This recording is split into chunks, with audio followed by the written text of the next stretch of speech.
In the US, dragons are associated with being scary, dangerous, and evil. Western movies tend to portray dragons as villains and antagonists. However, China upholds dragons as a representation of luck and power. Chinese dragons are commonly described to be a combination of different parts of animals. For example, one with the head of the crocodile, antlers of a deer, and a body of a snake. The dragon contains several traits and abilities, like flying, swimming, and transformation. In general, the dragon represents good fortune and assets. Historically, the portrayal of the dragon as a combination of different animals reflects the unity of many tribes to form the Huaxia people, also known as Han people. In the tomb of Puyang, a model of a dragon made from mussel shells, taken from different species of animals, can be found. Our argument is that the dragon is a representation of the continuation of core Chinese values and is used to represent ideal situations in Chinese society. Even in China, dragons can be viewed as somewhat scary, but in the best way possible. The dragon is regarded as an honest and kind creature, suited for leadership.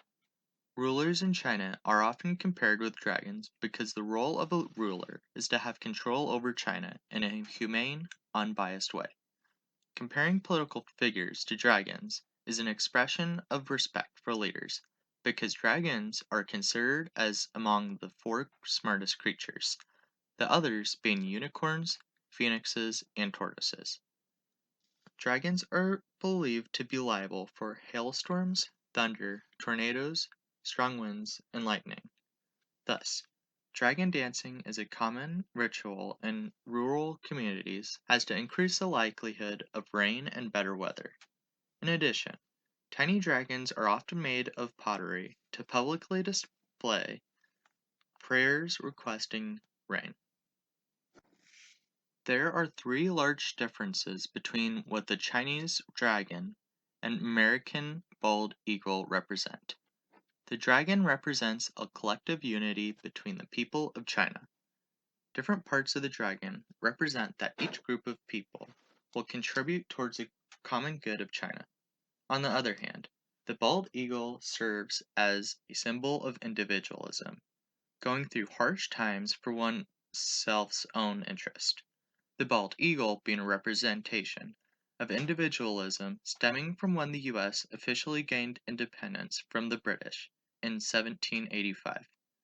Secondly, the dragon isn't actually real. We can't physically encounter it because it is a representation of the ancient Chinese imagination. However, the dragon being fictitious provides more room for it to resemble power and prosperity. The bald eagle can become sick and die, while the dragon, being immortal, holds great power. For example, the dragon holds a lot of presence in many religions, whereas the bald eagle does not. In comparison to China, America is a very young country. In fact, America is one of the world's youngest country, having only been around for between 200 to 300 years. Thus, the bald eagle represents a pioneership, having created its own relatively new national strength. In contrast, China has existed for several millennia. The dragon represents a lot of values founded upon tradition, such as being willing to make sacrifices for the greater good of China. References to Chinese geography are often made when describing dragons. The ancient Chinese, who lived in favorable conditions, often referred to their land as heaven given because they were living well off their land. The reason why geography is often used as a reference towards describing dragons is because specific features of the land are often interpreted as signs from heaven and dragons. For example, during the Shu dynasty, a government official once saw clouds forming the shape of a dragon. Afterwards, he named himself the White Emperor due to believing that it was at the mandate of heaven that he do so. Nowadays, the location where the cloud sighting happened, Bai Di Chung, is a popular tourist attraction. Geography even has an effect on how people pray. For example, in Chinese mythology, there are four dragon kings, each named Dragon God of the North, Dragon God of the East, Dragon God of the South, and Dragon God of the West. Each dragon god has control over what goes on in its own given region, and all four of them have to bow down to the Jade Emperor.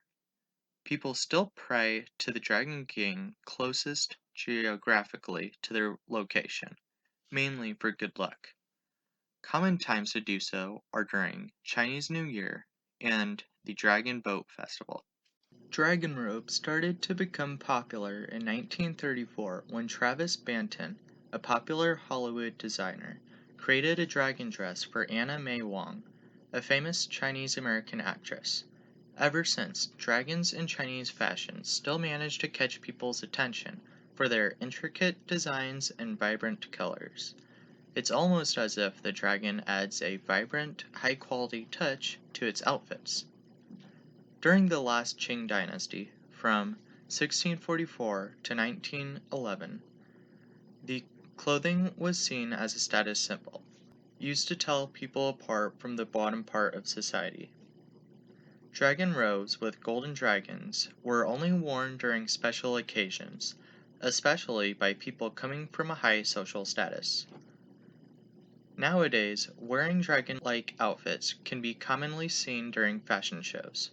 For example, we can see Justin Bieber wearing a black suit with golden dragons at the 2015 Met Gala. How ironic. The way that the dragon has integrated itself into clothing has made it appear to be more relevant to younger audiences.